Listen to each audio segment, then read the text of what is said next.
friends, we're back, and it's time for book club.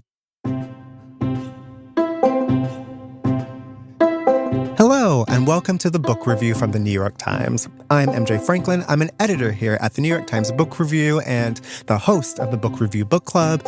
And today I'm with Jennifer Salai, our nonfiction book critic here at the New York Times. Hi, Jen. Thank you for joining us. Thanks so much for having me. And we're also with Sadie Stein, a fellow editor here at the Book Review and a frequent book clubber.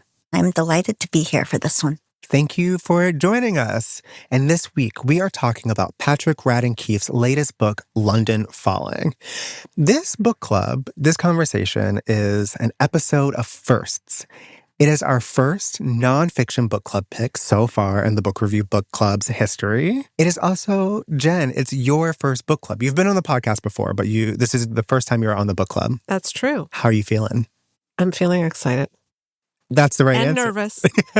Feel excited? Yes. Don't feel nervous. This is going to be great. Okay. I have been very excited in turn to be here for your first book club episode and feel honored, frankly. Thank you. It's a conversation amongst friends, and we're going to talk about this great dishy book. But before we do that, I have my typical admin notes. First, there will be spoilers in this episode. However, to keep this conversation accessible to all, we're splitting it up. The first half will be spoiler light. We try to keep things spoiler free, but this is a mystery. Every element of this book feels like some type of revelation, but we will save the big conclusions, the big revelations until the second half, which will be spoiler filled. So choose your own adventure based on what you want to know. So that is note number one. Note number two. At the end of the episode, we will reveal our September book, so stay with us to find out what we're reading next. And without further ado, let's get started.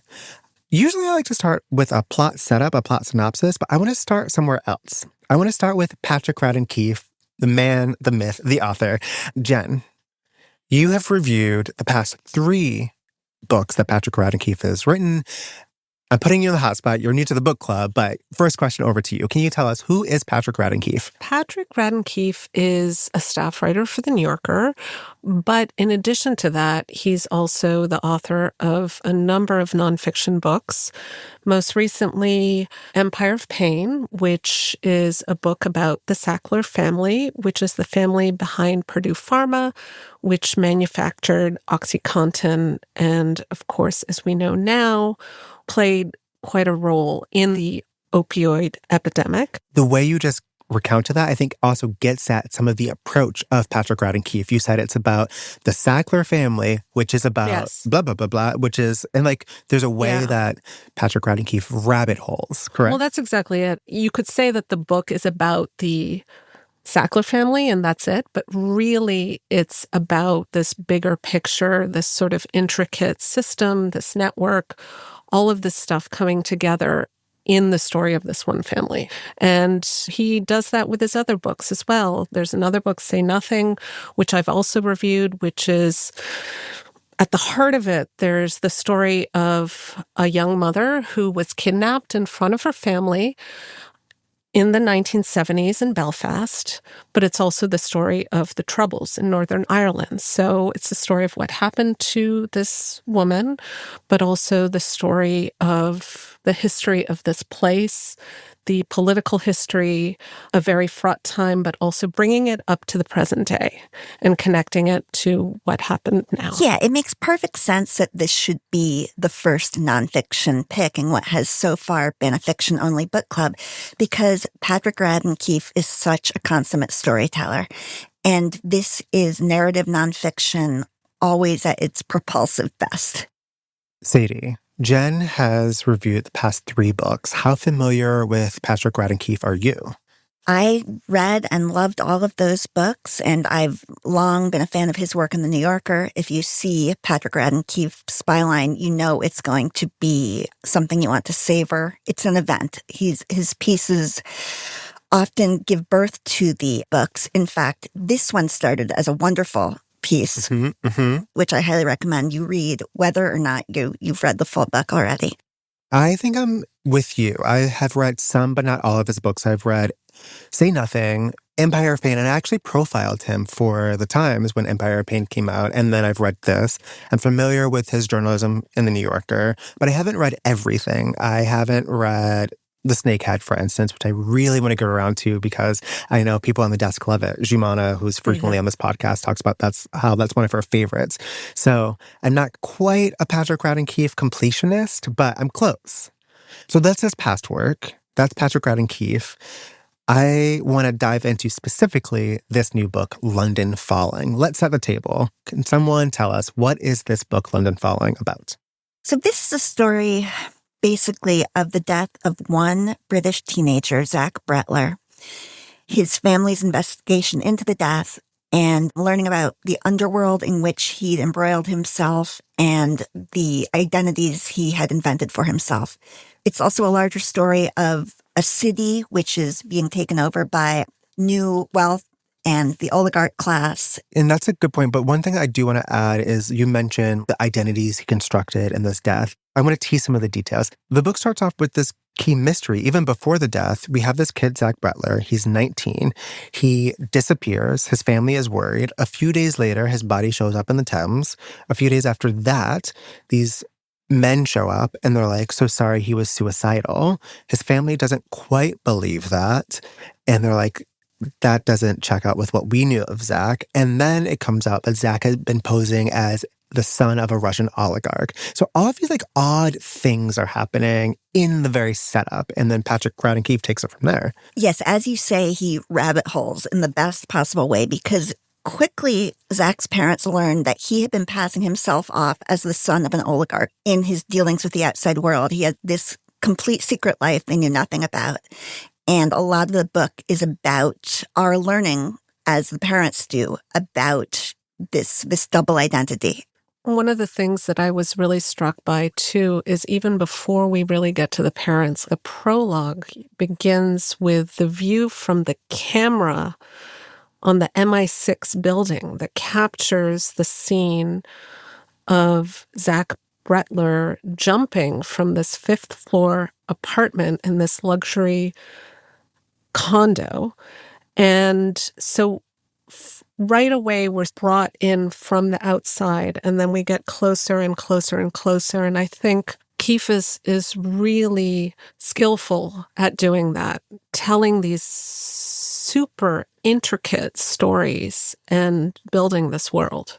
For me, I had this strange visual metaphor. Bear with me. Do you know when you're watching the start of a Disney movie and they're showing like that title card and there's like a flying star that like sweeps through this kingdom and then finally lands in the castle? Mm-hmm. I feel like that is how Patrick Radden Keefe's narrative eye, his perspective play is, because you're right. You don't start with Zach. You start with the MI6 camera. Then you get the Thames. Then you get the history of London. Then you get the idea of wealth, which brings you back to this luxury tower. And then you see that Zach has jumped off. That's the prologue. Then you get the Chapter 1, the start of that, and you don't get what was happening immediately. You flash back to Zach's birth. Like, there's a way that Patrick Radden Keefe, even in the setup, even in the first few pages, is already letting you know we are in for a ride with his storytelling. Does that sound right? Does that sound accurate? Absolutely. How was my metaphor? Oh, yeah. No, I like that metaphor. You give him kind of a godlike almost power in this scenario, but it's true. That's what he does. It's a very masterful guiding hand because he's such a master of this story. So this leads me to ask, how did you feel about London Falling? This is our vibe check. I want to know, broadly speaking, thumbs up, thumbs down. Did you love it? Feel mixed? Hate it? Where do you land? I want to hear from Jen because you were technically the reviewer. I of this. know. I really liked it. I don't know if I would say I loved it. Keefe is an incredibly gifted writer, a gifted reporter, storyteller. I should say, in addition to that, in terms of his reporting, it's not just that he's gifted. He's really diligent, assiduous. He talks to everybody. He gets his hands on so many documents and different kinds of material so he can really reconstruct what he thinks happened. I think there was something about this story that First of all, it's just expertly constructed. Mm-hmm. Mm-hmm. And so I think, Sadie, exactly what you said, where you read the story and you have this constant sense that even if you don't know exactly where it's going, there's nothing about it that feels extraneous, even though at some point we do get whole chapters where I'm reading along and I'm like, oh, wow, this is really riveting. And then at the end of it, I'm like, I'm not sure if I needed it, but it was really well done. And then at the end of it, again, I thought he handled the material very well. But I think for me, maybe Say Nothing, I was really taken by in terms of just the scope of the story. So to clarify, to drill down a little bit more, you said you really liked it, didn't love it, but you just said like only positive things. What was it that prevented you from? So I have to say, I mean, I just think that Keefe is such an excellent writer that even if it's not my favorite book of his that I've read, it's still better than a lot of other books.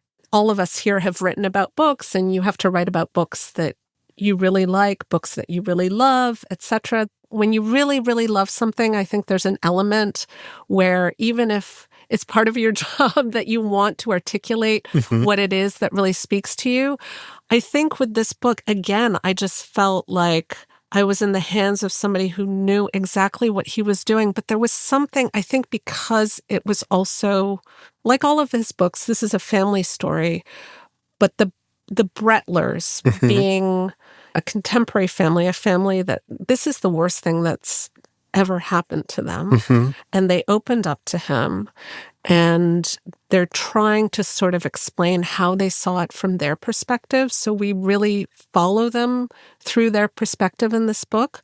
But there is something about Zach, and maybe this is inevitable, but there's just something that just seems out of reach. We just won't know. And I guess that's maybe part of the story, right? But there was something about that I don't know, I felt like there was another dimension to this that I wanted and I wasn't getting. I think that you're hitting on something, which is that some of my, I won't even call them concerns, some of the things I wanted more of in the book are largely because I wanted to see Patrick Radden Keefe exploring things, because he's such a good reporter and a good writer. And I wanted to hear him talk more about the British class system. I wanted to hear him talk more about the expectations of a basically secular London Jewish family, which is a very particular identity. I wanted to know a little bit more about this rabbi grandfather. You want, because he is so good, to hear more. And so when he focuses on other things, it's a very deliberate authorial choice, of course, but it can be frustrating. So Sadie, I wanted to just ask you directly, though, based off what you just said, like you were talking about some of the things that you wanted a little bit more of. I want to ask you directly, how did you feel about this book? Thumbs up, thumbs down, feel mixed, loved it, hate it? Where did you land? Definitely a thumbs up. And I not only would, but have recommended this book to a lot of people, especially people in my life like my dad who don't necessarily read fiction, but who, of course, find it gripping. Can I interrupt with 2 follow-up questions? First, you mentioned that this is a book you recommend to people who don't really read fiction. Is that to say this is generally a go-to nonfiction recommendation this year, that this is for people who don't typically read fiction, but who like stories? Or are you saying something more nuanced about how this book appeals to readers? Yeah, I think so much of what I love tends to be fiction, that I always love to have a great piece of narrative nonfiction to recommend to the nonfiction readers in my life. But the great thing about Patrick Radden Keefe is that his work is lyrical enough, and it is so well structured that I think it can appeal to both fiction and nonfiction lovers. Okay, and you're kind of answering a little bit what my follow-up question was going to be, which is, what is it about this book, about Patrick Radden Keefe, that makes this such a go-to nonfiction recommendation? Well, he's a reporter, first and foremost. He's a journalist. And he doesn't indulge in whimsy, although he certainly uses the writer's artistry to tell his stories. And I felt like there were subjects, there's enough in here. This is both the strength and the weakness, that there's almost something for everyone, but there's almost a little too much and yet not enough. Now, I'm holding Keefe to a really high standard because Say Nothing, I is a book I really love. The piece that started this book, I loved too. And I think I had very high expectations for the book, and it didn't quite meet them. That said, it's great.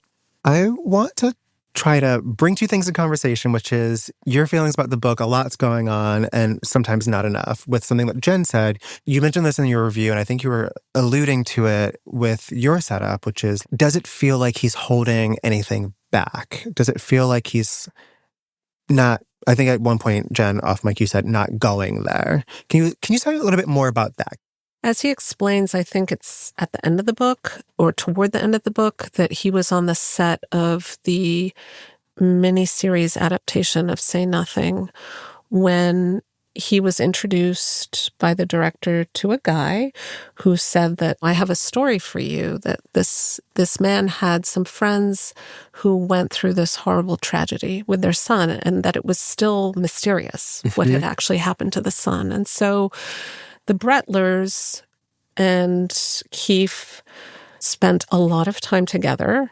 He really got them to open up, to talk to him. I believe, I don't know if he mentions this in the book or if he mentioned this when he went on the Times Book Review podcast, but Matthew, I think, actually even had recorded conversations on his iPhone because he's a very analytical guy and wanted to remember these conversations that they were having in the wake of what happened to their son. And Keefe, I think the way he came to this story is he had this story entrusted to him, the most horrible thing that happened to this family. And that's a totally legitimate, I should say, a legitimate way to get a story.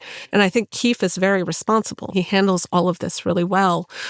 At the same time, there's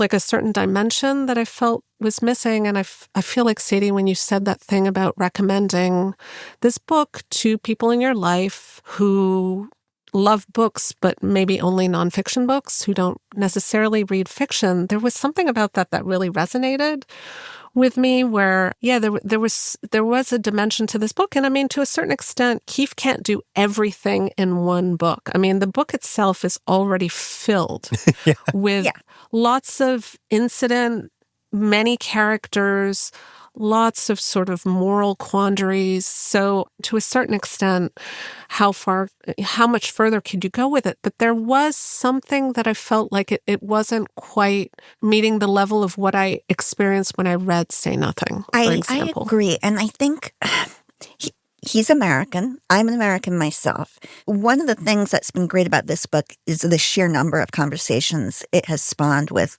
everyone who reads it. Because first of all, it's a book that people finish once they start it, which is very gratifying. So you can have really good conversations about it. And I was texting with a British friend, and he was really saying that he didn't feel that Keefe grappled sufficiently with the British class system, or particularly what it is to be a British Jew from this North London milieu. I can't speak to that, but I did know that those were things that there was a lot more of.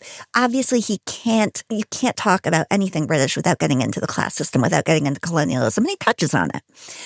But how deep can you go in a book like this by an American, basically for an American audience? You're saying how deep can you go, but then also how many things can you juggle at once? Sure. This is already such a discursive book. We're bouncing all over the place. At what point does it tip into too much? I think that everyone will probably have a different opinion, and he certainly seemed to have an opinion as he was constructing this book. You can tell he's very deliberate about how he places certain elements, how he jumps into certain themes or ideas or backstory.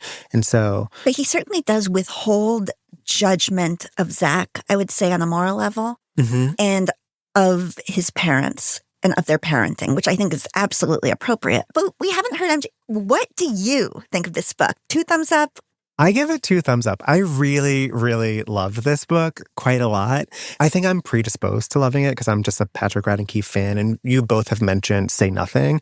I love that book, and Say Nothing actually is a book that opened up a world of nonfiction to me.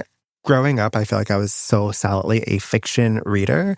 And then I started reading things like essays and memoirs, but there was a type of narrative nonfiction, a type of history, a type of biography. Like there's a realm of nonfiction that I didn't typically read. And then, So this is very personal for you, this choice. Exactly.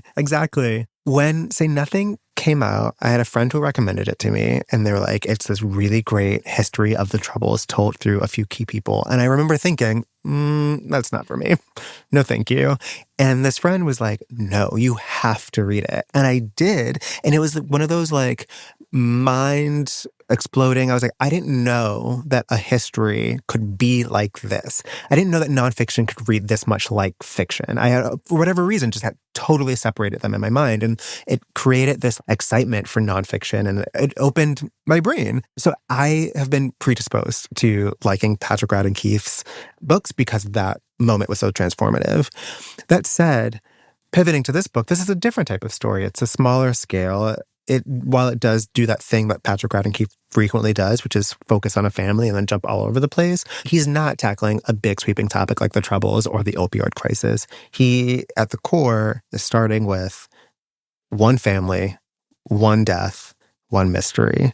But you can tell that he kind of wants to tackle bigger issues in this book. At least that's the sense that I got, that he has the story of this family, but he really uses it to tell the story of what happened to London, to Britain. And he is so good at that I always think of him as like an architect of these stories, that he pieces them together in such a way that, I mean, they're just so well constructed, which I think is really incredibly hard to do. Yeah. I love that architect metaphor. One metaphor that doesn't totally work, but that was also in my mind, was like, I feel like he was like a painter. Have you ever seen like a painter mix colors, like an oil painter? He's like, okay, here's the base. And to paint the picture that I want, to get the color I want, I need to add in a little more fuchsia. I need to add in a little blank. And as they're mixing, you can see how the color develops. I feel like he did that here with this book. He's like, I want to tell the story of the Butlers. He does want to tackle London history. He does want to tackle like crime and like South Asian migration patterns and like all of this stuff. But it never feels like he wants a book about that. He's like, oh, I want to tell the story of the Butlers and what happened to their son. And to get that color just right, I need to bring in this color at this time. I feel like he's very savvy in how he brings things together. And that's what I really, really loved about this.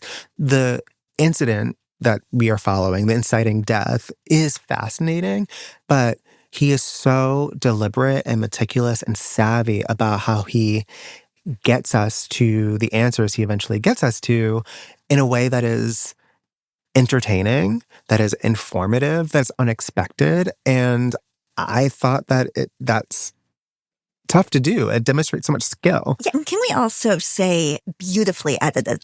Beautifully edited. I mean, just on a professional level, I mean, all the flowers, because it is not easy to put these stories together. I know he's brilliant, but I'm sorry, I keep picturing Bob Ross when you talk about the mixing of colors. Now I can't get it out of my head. which is I'm kind of picturing him doing the Thames and some happy little clouds. But yeah, I think a couple of things that bothered me actually were, there's a point, without giving away too much, where he does kind of pan out and gets into the lives of these other guys with whom Zach has become involved. And because we have gotten to know the Butlers so well, I didn't find the level of focus satisfying. We know just enough, and not quite enough about them, but a little too much. I felt when he started getting into kind of the litany of crimes that various characters have committed in the middle, and their resolutions and their times in jail, there was a certain sameness to it, which, did that work for, do you know what I'm talking about? Yeah, I kind of disagree. I liked that part. I hear what you're saying about how the portraits of the criminals were not as robust as the portraits of the Butlers, but like, how could they be when we had one group of sources who would talk and one group of sources who wouldn't, or who would talk but with like heavy, heavy constraints? That said, I was still fascinated by the portraits of the criminals, and I think they added something to the narrative. They did something really interesting to the storytelling. And prepping for this podcast, when I was trying to think of what parts really worked for me, one of the things I wrote down is that I liked the portrait of these two criminals that Zach has fallen in with. And the reason why I like them is because, number one, I think in general, these guys are on the surface and so clearly bad people and so slimy, and they're so clearly lying. And you get, even just through surveillance footage, details about their maneuvers. You get individual backstories for both of them. And that's when you do get the understanding of like South Asian migration to Uganda, the way they were then exiled from Uganda, ended up migrating to London. Bringing in the contemporary New York twist. Bringing in the contemporary New York twist. I think one of the sources is Mamdani's grandfather. I think it's his father. His father. And so, in addition to being surprised and delighted by, oh, I'm learning so much, for me, the reason why I love those backstories of those criminals is that it brings a sense of gravity to when you then flash back to the present. And you're like, wait a second, Zach has been hanging out with these guys. The true underworld. The true underworld, who are, these people are so desperate in their own ways they're striving in their own ways similar to Zach. They just have made continually bad, immoral choices. They're okay with violence. So I liked that component. It didn't feel like a discouragement because once you get those backstories, it adds another layer of complication to our understanding of Zach. And then also this question of, will these people face justice? We've gotten time and time again, the crimes are committed, and yet they're still out and about. That adds another question to the book. I think that part to me was really one of the most fascinating. Tell me more.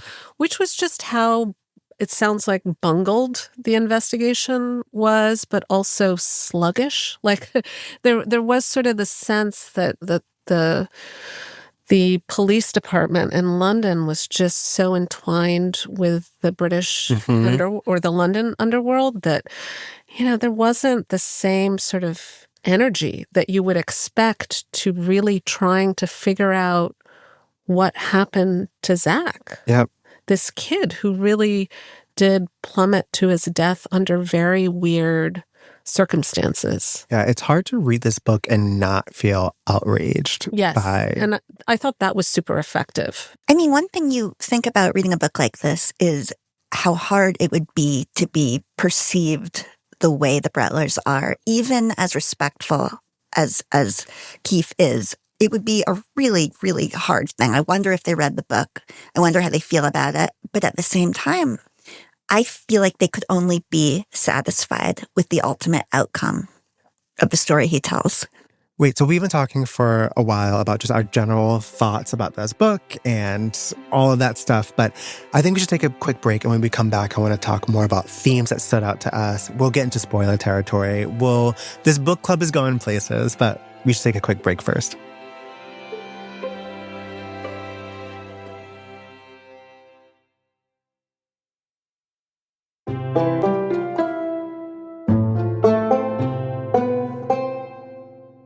And we're back. This is the Book Review Podcast. I'm MJ Franklin. I'm talking to my colleagues, Sadie Stein and Jennifer Salai, and we are discussing London Falling.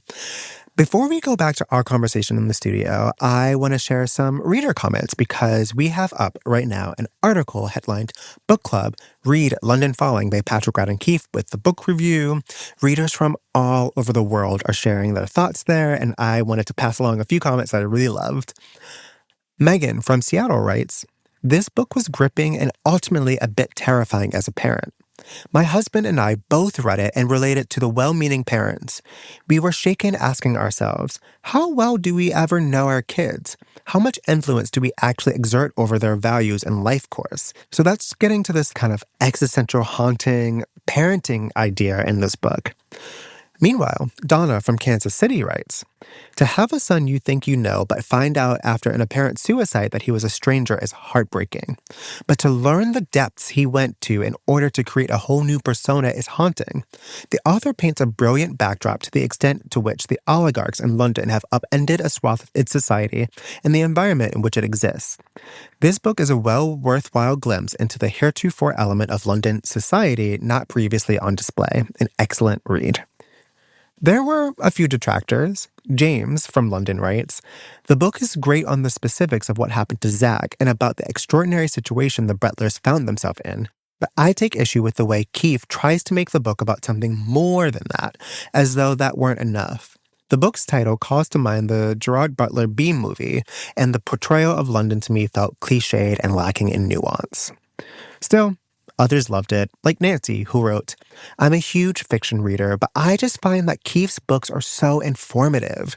I read Say Nothing, I read London Falling, and now I'm reading Empire of Pain, and what I love about Keefe is the way he writes the books as if they're fiction. They totally keep my interest as to what is going to happen next. Plus, I learned so much." So those are just a few comments. Again, there's a conversation going online, so continue the conversation. But now back to our discussion in the studio. And we're back. Before the break, we were talking about our general thoughts. Now I want to know what you were most interested in. And there's a lot in this book to potentially land on. This book tackles family. It's a portrait of a city. It is a portrait of technology and surveillance. It's about crime. There is this death mystery in it. There's so much happening here. I'm curious what stood out to you with this book. One thing I really like is some of the backstory about the family, especially Rochelle's father, who has a very interesting life, who becomes a very prominent and very media-savvy rabbi in London, but who has secrets of his own, which she is not necessarily reluctant to reveal. They're private people, but they are pushed by this case and by their lack of satisfaction with the Met police to commit this story to the page. I liked that tension. I wanted more of it, as I said. I was also interested in some of the school stuff. This is... Ooh, yeah. Yeah, because That's a good point. This is something we have in New York, too. There's a lot of wealth here, a lot of wealth, more than there used to be. The city has changed a lot since I was growing up. The schools have changed. And there's this fixation on going to the right school and what's regarded as a second-tier school. And it's really this kind of contempt of small differences. These are all very expensive, fancy schools. But there's tremendous snobbery about what's considered first rate and which is second rate. And that comes up in this book, too. One of the big themes is that Zach doesn't get in to this one prestigious school that his older brother attends, and so then has to go to this kind of new money school, which is where he encounters a lot of the kids of oligarchs, and people are much richer, but the school isn't considered as prestigious. And kind of that's when, in a sense, according to one interpretation, the cards are dealt for him. And that I found very interesting and all too cognate living in contemporary New York City. Yeah. What did you feel about that element, Jen? I mean, to a certain extent, that was the interpretation, I think, of Rochelle, at least the way it's presented in the book, that she noticed a 180 change in her son when he started going to this private school that wasn't as good as the private school that he got rejected from, and started hanging out, I guess, with these oligarchs' children and started wanting to have the kind of flash and money that, even though his parents were very well off, we should say that Rochelle is a journalist and Matthew, the father, works in finance, I guess. In the city. Works in the city, right. And that... I was fascinated by that because it is presented in a way as almost like a second origin story for Zach, that he was brought up in this from what we can tell, just like a really loving family, parents who really cared about him, cared about his well-being, cared about his mental health. And things changed when he was quite young, I think. Yeah. He's only 19 by the end of his story. So, this could so easily have been a stage of a few years where a teenager kind of becomes a jerk and becomes obsessed with money and then moves on to something else. But part of the tragedy of it is we don't get to see that evolution. Exactly. And there's something, I do not want to defend the British private school system, but I don't want to let Zach totally off the hook and just say it was what happened at school, because I think Patrick Radden Keefe does a good job of saying, here's how Zach was as a kid. He always had this thing where he, while young, charismatic, did always seem to be like trying to one up even his own storytelling, even his own performances at family events. So there's this thing that maybe was exacerbated at private school, but I don't think private school necessarily created the crisis in which Zach is always trying to earn more money, to be showboaty, all of that stuff. There are personality stuff that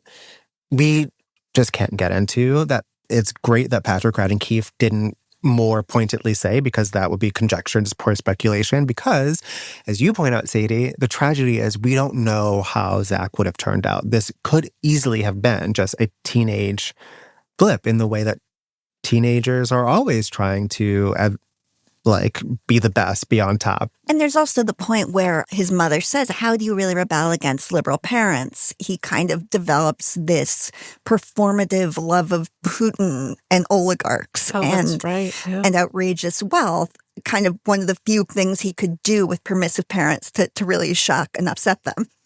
And we've all seen kids do all kinds of absurd things. And the fact that he is able to convince grown-ups of his fantasies is part of what's really strange about the whole story. Well, tell me more about this. Which grown-ups? Do you mean like his family? Do you mean the criminals? Yeah, I'm talking about the way he becomes involved with these kind of underworld, these shady figures. It is strange because these are middle-aged men. He even goes to school with the daughter of one of them. So they're literally old enough to be his father. And the parents at one point do think, yeah, it's kind of odd that they want to hang out with a teenager. And I, as a parent, feel like I would have some questions about that. Yep. Whatever. He's mentoring them. It's a strange situation. And the more you learn, it doesn't get less strange. Yeah, that's part of the heartbreaking thing for me, which is like Matthew and Rochelle clearly know something is a little bit off. But at this point, they're like, he's 18 legally. He's allowed to do this. He says that his mentors, he is showing up with all this money. He does at certain points seem to be working very hard. We don't know what he's working on, but he does seem to be finally applying himself after being lost for so long. Meanwhile, you're seeing Shamji and Sharma, and you get multiple portraits of them. At first, they're like, oh, we were just duped. We didn't know. And then you hear about how initially they were a little bit duped. And then as you're reading, you can tell they knew what was going on. They knew he was lying, but they needed him to be a figure for a purpose, for their own gains. They needed him to continue the ruse so they could say, actually, we're doing all this because we didn't expect him. We didn't know, blah, blah, blah, blah. And so that's just like a fascinating multi-layered portrait to me. Yeah, that's a great point, Sadie. Yeah, so much of the book is about a kid kind of playing at being a grown-up and to what extent people buy it. And he, of course, thinks he's totally running everything. And then who is in the end? So that's Sadie's point. Jen, is there something that really stood out in the book to you? Yeah, and I'll bring it up, and I'm curious what both of you think about this, which is at various points, the Brettlers learn that Zach was telling stuff to people about how depressed and overwhelmed he felt. And obviously, Shamji has his own reasons for playing this up. Mm-hmm. So again, it's almost like a hall of mirrors. It's like how much of this is... But there were other people that they talked to. There's a woman that he befriended, Zamira, who talks about how she was exchanging text messages with Zach. And he says, oh, I don't know what's... He seems so confused, but also overwhelmed and upset. And he's revealing this to her, even though he's pretending to her that he's a oligarch's child. Yeah. So it's... And isn't he kind of flirting with her too initially? Well, that was the other His thing. parents think he might be involved with this grown-up woman, which they're also pretty hands-off about. It should be Right. said. But in the end, she's kind of appalled when they confront her with that. Later. Right. She's like, he's a little boy. He's a boy, yeah. No, it's. I guess it was just more that he was clearly suffering. At least that's how I read it at first. Mhm. He was clearly suffering, felt like he couldn't, and obviously, like anybody who has a teenager knows that teenagers don't necessarily open up to their parents, but he felt he couldn't open up to his parents about what was going on or how he was feeling. He was saying stuff to these other adults in his life. And then, are we talking about spoilers yet or not yet? I think, yeah. So, listeners, this is our pivot. We're about to dig into spoiler territory. But before we do that, are there any last things you want to say before we say goodbye to our spoiler-free friends? Read the book. Read the book. Read the book. Read the book. Okay, with that, we're about to dive into spoilers. Let's dive into spoilers. Jen, take it away. Okay, so I should say toward the end of the book, there's an inquest into what happened to Zach. And the Brettlers have their theory about what happened to him, which is essentially that Zach was so terrified because Sharma and Shamji found out that he had been lying to them, that when he jumped from the balcony of Sharma's apartment, it was because he was trying to escape Sharma, essentially, that he was in danger. Who had a reputation for extreme violence. Exactly, yeah. There's this detail where they're like, heat up the knives or something. Oh, that's an expression, I guess, that was used among the British Oh, or got the it. London underworld, I think, to heat up the knives. It's really ominous. Yeah, and Zach knew about this. And at this point, this is where I think the extended portrait of Shamji and Sharma is helpful, because at this point, you have a sense that, okay, this is what these people are willing to do. And so Zach, in his desperation, the theory is trying to flee. Yes, exactly. This is the theory. And so Rochelle, when she's talking to the inquest, she says that the way that she sees Zach's telling, the fact that he told all these people about feeling suicidal, essentially, that he was basically pleading for sympathy, that it was a plea for sympathy to humanize himself. And I thought, I don't know. It's just interesting to think about, because I guess I wouldn't necessarily think if Zach is involved with these underworld figures that there would be any reason for him to think that they would feel sympathy for him if he shows this extremely vulnerable side of himself. It just adds to the puzzle, I think, for me, of who Zach was. And I mean, maybe he wasn't, he was still not maybe fully formed as a grown-up. Yeah. So you said it just adds to the puzzle. We're still not sure how Zach really was, who he was.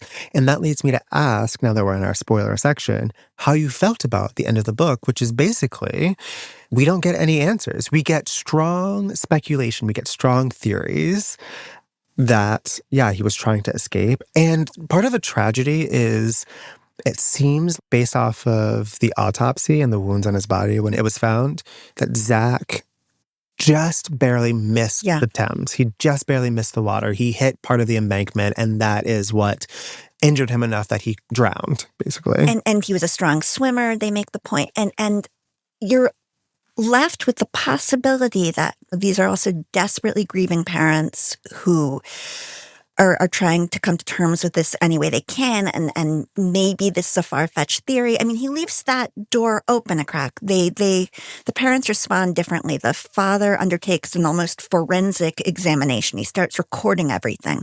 That's his way of dealing with it. The mother's is maybe more emotional. The one thing you do come away with for sure, I would say, as I mentioned, I've thought a great deal about how it would feel to be the parents who are essentially private, to expose yourself in this way, open your family up, necessarily leaving yourselves open to criticism, and also your son, who comes off as a very complex and troubled kid. But I think they could only be satisfied with the fact that millions, literally, people are reading about this story now. And to the extent they know their son's name, they think that these were bad guys, that this case was mishandled, and that his death was a tragedy. And I think, what more could you want? They're not going to get him back. What about you, Jen? How did you find the conclusion of the book? Did you find it satisfying? Just where we end up? Is there something you'll take away? I mean, I just felt so profoundly sad at the end of it, even though, again, I know we keep saying this about Keefe, which is that he's just such an expert storyteller. So you just keep turning the pages. It's weird to talk about a book where at the center of it is ultimately a family tragedy, but because it's constructed in a way like a true crime novel, that you're trying to piece together what happened. And at the end of it, though, the conclusion I think that Keefe comes to, and he's very clear about how he came to that conclusion, you feel like, okay, that does make sense, and it's profoundly sad. And I still don't know who Zach was, and maybe Zach didn't know who he was. The one other thing that also stuck out to me, and Keefe, I think, does a good job with this, is where they find the searches on Zach's iPad, or they get the searches from the police maybe. Eventually, it's like after the fact of just things that he was looking up. And it's just all the random stuff, some porn, stuff about maybe clothes, like just things that teenagers would look up, but none of it really adds up to a coherent view of who this kid was, but it makes sense because he was still so young. Keefe doesn't focus too much, or he's not heavy-handed at any rate about the role of social media in any of this, but it's sort of hanging over it, I think, a lot. This idea of creating images and the degree to which some kids are very susceptible to it. That's a great point. And it's not, I have a quote that I wanted to read, and it's not just about social media and creating images for kids, but it's about the fact that this is a book about a series of imposters. Patrick Radden Keefe writes, "One reason that it is so difficult to know precisely what happened at Riverwalk is that Zach was by no means the only imposter in the apartment that night. Varinder Sharma was a leg breaker posing as a benevolent mentor. Akbar Shamji was a dilettante posing as an accomplished entrepreneur, and Zach was just a London teenager posing as the son of an oligarch. Each was pretending to be something he wasn't, and each was caught up in the glitzy, mercenary, aspirational culture of modern London." Quote, "It was three bullshit artists selling air," Rochelle said.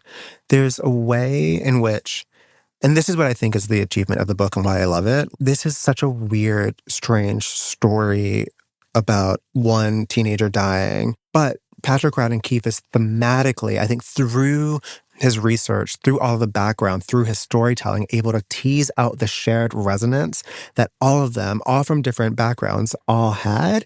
And just the way he's able to connect those dots to tease out a particular image, I think is so impressive. And it is only because you have a family that cares this much that we know the story. Because how many millions of times is it happening every day? That's a sad point, and that's a heavy point, but I also think that's a great reflective place to end this conversation on. We could talk about this book all day, but I do want to get to some book recommendations before we wrap this episode. So let's pivot. I'm wondering, what would you recommend readers pick up after they have read London Falling? This could be a great many things. It could be another book about the death of a teenager and an investigation to find out what's happening. This could be just another immersive nonfiction book set in London. This could be more narrative nonfiction. I defer to you. I'm just curious, what would you recommend readers pick up next? I would say definitely read Say Nothing if you haven't and if you liked it. I second that. I mean, that's a no-brainer. But to go in a slightly different direction, I thought a few times about this novella Reunion by Fred Uhlman. Oh, I don't know this one. I don't know if it's in print right now, but it's easy to find. And I just think as a meditation on teenage boys, it could be an interesting companion piece. Without giving away too much, it's about two teenage boys in pre-war Germany, one of whom is Jewish, one of whom is from a noble family. It's about their friendship, about how the events of the world change it, and then kind of the fallout of that. Interesting. I also love that, that's a fiction recommendation. It's novella after reading this nonfiction book. We love cross genres. We love cross genre recommendations. Thank you. What about you, Jen? So there's a nonfiction book. It's not specifically about London, but it's called Putin's People by Belton. She's an investigative journalist. I think she's based in London. It's about actually the people around Putin. So it's a story about the Kremlin, but it's also a story about London and how London has become the hub for a lot of not just oligarchs themselves, but oligarch money, and how that connects to this British establishment that, as Sadie was mentioning about the decline of industrial Britain, that this establishment has figured out, oh, wait a second, we can actually maintain our privileges if we yield to this new economy that's involved with high finance, shady money, all kinds of stuff. So, I mean, that book, I think, really gives an expansive sense of what's happened to London and how it connects to what's happened in Russia. Interesting. Yes. Jen, before we started recording earlier today, you mentioned that you had an unexpected recommendation. That was you back on your nonfiction BS. Yes. Is that what this is? Is that the recommendation? That's what I said. That's what I said. Although I would also say, can I name one more book, actually, which is like it's another nonfiction book, but I think also sort of connected, at least in my mind, to some of the themes that are alluded to in this book, which is actually by another New Yorker staff writer, Rachel Aviv, Strangers to Ourselves, which is, I think, again, another excellent reporter and writer at the same magazine, but she really talks about the ways in which the stories that we tell ourselves, the stories that other people tell us about who we are, shape our understanding of who we are, open up possibilities, but also maybe close down other avenues for exploration. And it was just something that I was thinking about as I was reading this book. I also want to clarify when you said back on your nonfiction BS, that is not a bad thing. That is back on my BS, complimentary. I have a few recommendations. This is one that we've mentioned a few times on the podcast already because it came out earlier this year. This is Days of Love and Rage by Anand Gopal, also a New Yorker writer. This is a portrait of the Syrian revolution, but it follows a handful of key players in one pivotal city that really struggled against tyranny, that fought for freedom, that founded a democracy, and then realized very quickly that it takes a lot of work to maintain that, all while ISIS is growing in the region. The reason why I recommend it as a companion to London Falling is because it does that Patrick Radden Keefe thing where it's a huge, sweeping topic told so minutely, intimately through these very immersive human stories.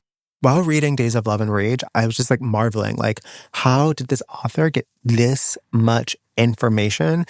But he really marshals all of that research into a book that feels like reading a novel, that feels like you are there on the ground. It doesn't feel like there's that distance that reportage can have. It feels you're there in it. And something like the Syrian Revolution is such a huge topic, and there's so much culture differences from the West that I feel like it can be intimidating to learn about, but that's not the case here. He brings you so deeply in. Have either of you read this one? Yeah, and that's a very, very good recommendation as well. Thank you. And then I have two other recommendations very quickly. One is Bad Blood by John Carreyrou, which is an investigation into Theranos, the scam blood testing company that Elizabeth Holmes founded. And then the other is Catch and Kill by Ronan Farrow. Again, both bringing you very deeply, very immersively, very narratively into these big topics.